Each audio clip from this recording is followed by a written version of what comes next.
സങ്കീർത്തനങ്ങൾ 33 അധ്യായം. സ്രഷ്ടാവും പരിപാലകനുമായ ദൈവം. നീതിമാന്മാരെ കർത്താവിൽ ആനന്ദിക്കുവിൻ. സ്തോത്രം ആലപിക്കുന്നത് നീതിമാന്മാർക്ക് യുക്തമാണല്ലോ. കിന്നരം കൊണ്ട് കർത്താവിനെ സ്തുതിക്കുവിൻ. 10 കമ്പിയുള്ള വീണമീട്ടി അവിടത്തേക്ക് കീർത്തനമാലപിക്കുവിൻ.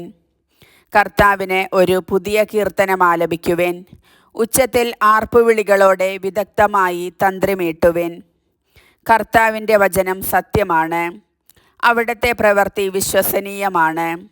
അവിടുന്ന് നീതിയും ന്യായവും ഇഷ്ടപ്പെടുന്നു. കർത്താവിൻ്റെ കാരുണ്യം കൊണ്ട് ഭൂമി നിറഞ്ഞിരിക്കുന്നു. കർത്താവിൻ്റെ വചനത്താൽ ആകാശം നിർമ്മിക്കപ്പെട്ടു, അവിടുത്തെ കൽപ്പനയാൽ ആകാശഗോളങ്ങളും.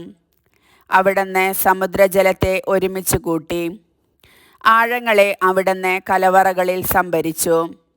ഭൂമി മുഴുവൻ കർത്താവിനെ ഭയപ്പെടട്ടെ.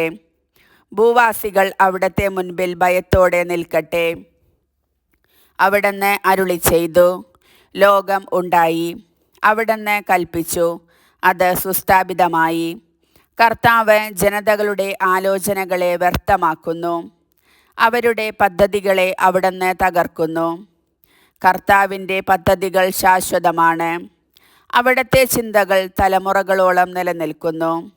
കർത്താവ് ദൈവമായുള്ള ജനവും അവിടുന്ന് തനിക്കു വേണ്ടി തിരഞ്ഞെടുത്ത ജനതയും ഭാഗ്യമുള്ളവരാണ്. കർത്താവ് സ്വർഗത്തിൽ നിന്ന് താഴേക്ക് നോക്കുന്നു, അവിടുന്ന് എല്ലാ മനുഷ്യരെയും കാണുന്നു. തൻ്റെ സിംഹാസനത്തിൽ നിന്ന് അവിടുന്ന് ഭൂവാസികളെ വീക്ഷിക്കുന്നു. അവരുടെ ഹൃദയങ്ങളെ രൂപപ്പെടുത്തുന്നവൻ അവരുടെ പ്രവർത്തികളെ നിരീക്ഷിക്കുന്നു. സൈന്യബാഹുല്യം കൊണ്ട് മാത്രം രാജാവ് രക്ഷ നേടുന്നില്ല, കരുത്തുകൊണ്ട് മാത്രം യോദ്ധാവ് മോചിതനാകുന്നില്ല. പടക്കുതിരയെ കൊണ്ട് ജയിക്കാമെന്ന ആശ വ്യർത്ഥമാണ്, അതിൻ്റെ വലിയ ശക്തി കൊണ്ട് അതിനെ രക്ഷിക്കാൻ കഴിയുകയില്ല.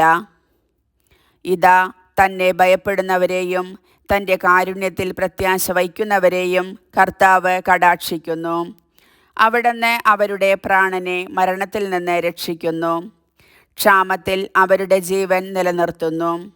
നാം കർത്താവിന് വേണ്ടി കാത്തിരിക്കുന്നു. അവിടുന്നാണ് നമ്മുടെ സഹായവും പരിചയും.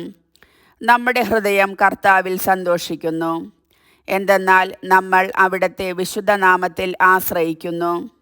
കർത്താവേ, അങ്ങയുടെ കാരുണ്യം ഞങ്ങളുടെ മേൽ ചൊരിയണമേ. ഞങ്ങൾ അങ്ങയിൽ പ്രത്യാശ അർപ്പിച്ചിരിക്കുന്നു. കർത്താവിൻ്റെ വചനം.